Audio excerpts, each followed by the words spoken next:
చిట్టి చిలకమ్మ అమ్మ కొట్టిందా తోటకెళ్ళావా పండు తెచ్చావా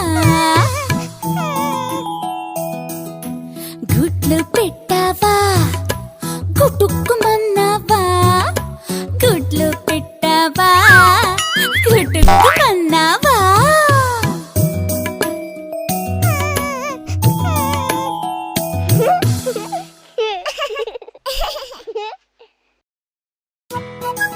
అదిగో చీమ వస్తుంది. ఎక్కడి నుంచి వస్తుందో అడుగుదామా? చిట్టి చీమ ఎక్కడికెళ్ళావు?